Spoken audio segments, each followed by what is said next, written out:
berjudul Pembelahan Sel. Saya Wahyudi Rubiatul Muhammad sebagai moderator.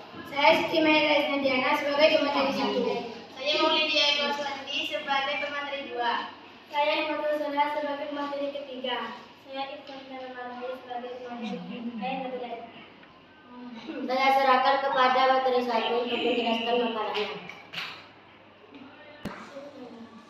Dalam masa pertumbuhan, tubuh kita bertambah besar dan tinggi. Begitu juga dengan hewan dan tumbuhan. Mengapa dalam pertumbuhan tubuh makhluk hidup dapat bertambah besar dan tinggi? Sel-sel penyusunan mengalami pembelahan sehingga bertambah banyak. Pertambahan jumlah sel inilah yang menyebabkan tubuh bertambah besar dan tinggi. Pembelahan sel juga tidak hanya terjadi pada saat pertumbuhan. Ketika sel-sel dalam jaringan tubuh kita besar, misalnya ketika kulit terluka, sel-sel pada jaringan tersebut juga akan melakukan pembelahan untuk memperbaiki jaringan yang rusak. Pembelahan sel dibagi jadi 2, mitosis dan meiosis. Mitosis adalah pada pembelahan mitosis, inti terpecah menjadi 2 bagian dan biasanya tidak diikuti oleh pembagian sitosom. Mitosis jarang terjadi dan hanya ditentukan pada sel-sel khusus yang berspesialisasi atau sel yang sedang beregenerasi. Sel yang berspesialisasi itu contohnya pada sel yang sedang mengalami proses subdivisio nuklear, menghasilkan anak inti pada permukaan inti yang asli.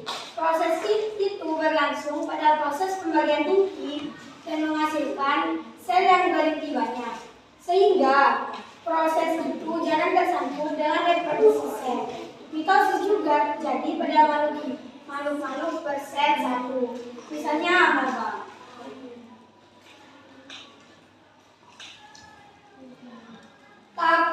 Tahap interfase. Pada tahap interfase sel dianggap istirahat dari proses pembelahan. Meskipun demikian, sebenarnya tahap interfase merupakan tahap yang aktif dan penting untuk mempersiapkan pembelahan. Persiapan berupa replikasi DNA melipat gandakan DNA dari satu salinan menjadi 2 salinan. Pada umumnya, sebagian besar waktu hidup sel berada pada tahap ini. Selanjutnya, interfase dibagi lagi ke dalam fase tahap 1, fase sintesis, dan fase tahap 2. Tahap karyokinesis. Karyokinesis adalah tahap pembelahan inti sel. Tahap ini terdiri dari fase atau tahap yang lebih rinci. Materi selanjutnya saya serahkan kepada pemateri 2 untuk melanjutkan materinya. 1. Profase. Pada proses awal, kromosom mulai tampak lebih pendek hingga melebar. Pada sel hewan, sentriol membelah dan masing-masing bergerak tertutup yang berlawanan pada nukleus. 2. Metafase. Metafase merupakan tahap yang singkat dalam mitosis. Pada tahap-tahap ini, kromosom bergerak ke bidang ekuator, spindle atau bidang pembelahan. Kromosom terletak di bidang ekuator dengan tujuan agar pembagian jumlah informasi DNA yang akan diberikan kepada sel anakan yang baru benar-benar rata dan sama jenisnya.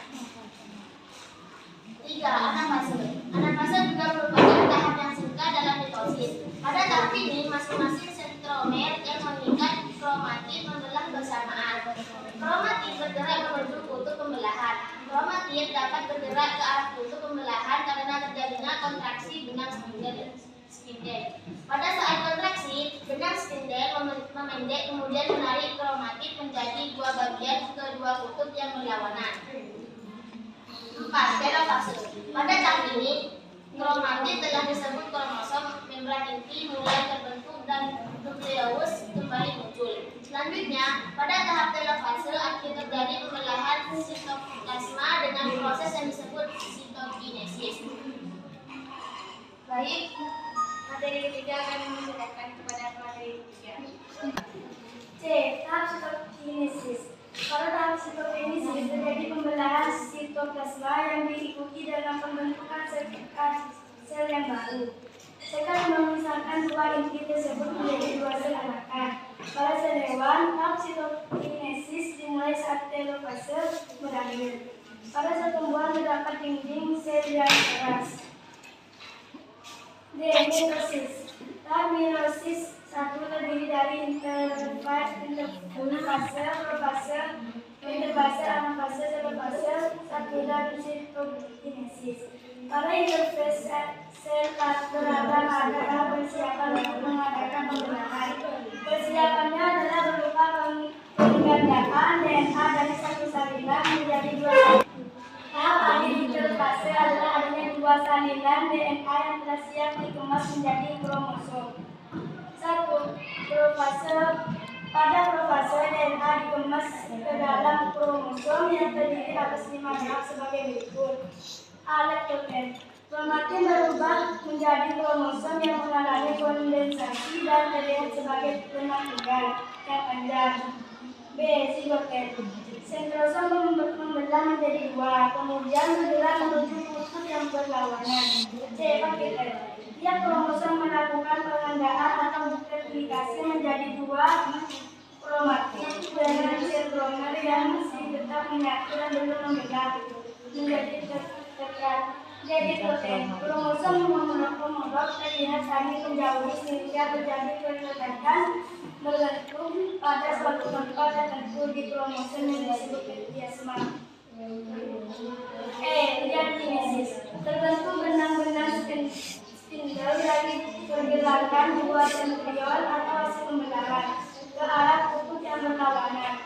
Diakinesis diakhiri dengan menghilangnya nukleolus dan membran nukleolus serta kerak mulai bergerak dari bidang ekuator.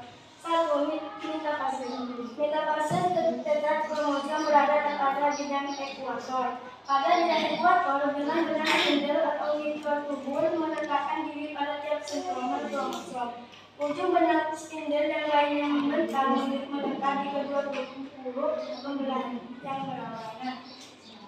2. Anafase. Pada anafase, tiap kromosom homolog yang berisi dua kromatin kembarannya masing-masing mulai ditarik oleh benang spindle menuju ke kutub pembelahan yang berlawanan arah. Tujuan anafase adalah membagi isi kromosom diploid menjadi haploid. 3. Telofase.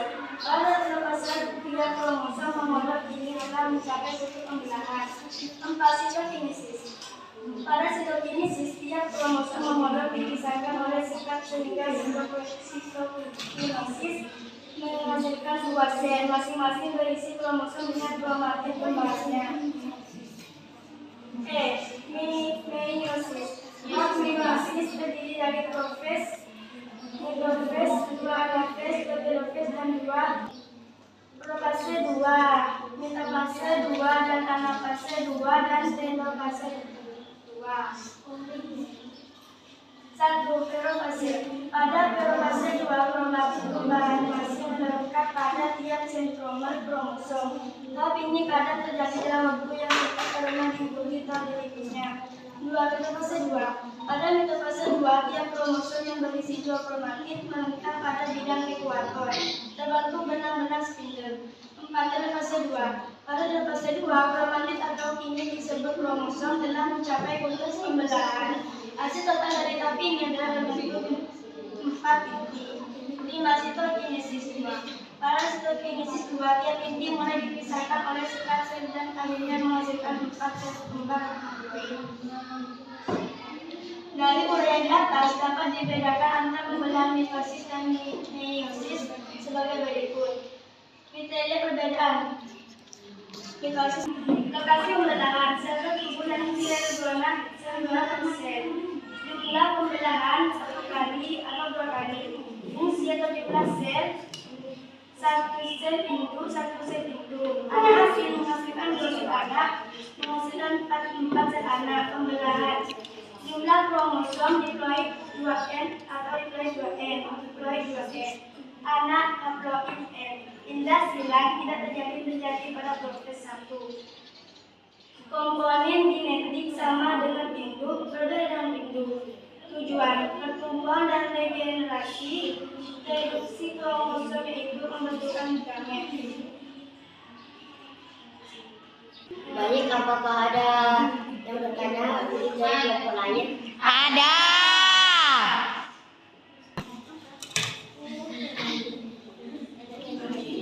Saya perwakilan dari kelompok 1 ingin bertanya bagaimana tahap sitokinesis. Baik, saya akan serahkan kepada Dulen.